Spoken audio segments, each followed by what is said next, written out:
Ano yun?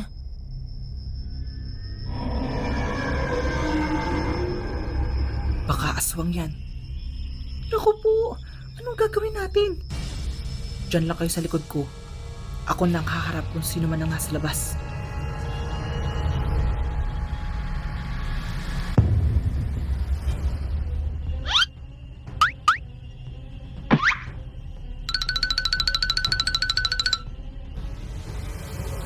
Ang kapitbahay naming aswang.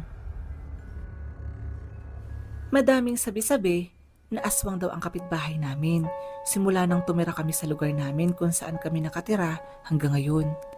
Kaya sa kwentong ito ay ibabahagi ko sa inyo ang mga karanasan ko sa kapitbahay namin yun.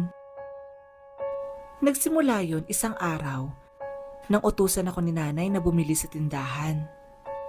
Naaalala mo ba lahat ng bilin ko sa'yo? Opo, Nay.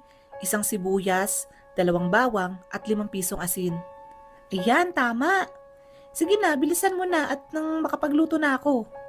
Okay po. Habang naglalakad ako sa daan, ay nilibot ko ang tingin ko sa mga dinadaanan ko. Bago pa lang din kasi kami sa lugar na yun dati dahil mag-iisang buwan pa lang kami nakatira doon. Hapon na noon kaya medyo madilim na. Ano ba yan? Hindi pala ako nakapagdala ng flashlight man lang. Ang dilim pa naman. Nasa gitna ako ng paglalakad nang maagaw ang atensyon ko ng isang maliit na kubo. May umiilaw sa loob nito. Na-curious ako bigla kaya tininang ko to ng ilang segundo hanggang sa...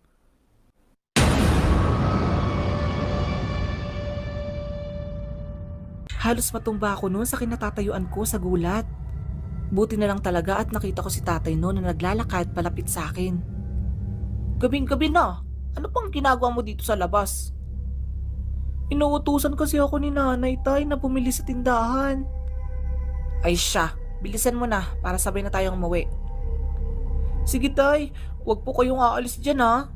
Oo na, bilisan mo na at baka magsara na yung tindahan. Tay, wag kang aalis dyan. Oo na nga. Nang nasa tindahan na ako para bumili, nakita ko pa yung mga pinsan ko noon na naglalaro malapit sa tindahan. Uy Jed, halika. Sali ka sa amin. Bakit? Ano bang nilalaro nyo? Spirit of the Glass! La, ayoko nga. Nakakatakot kaya yan. Hala, sige ka. Sasalubungin ka ng multo dyan sa daan.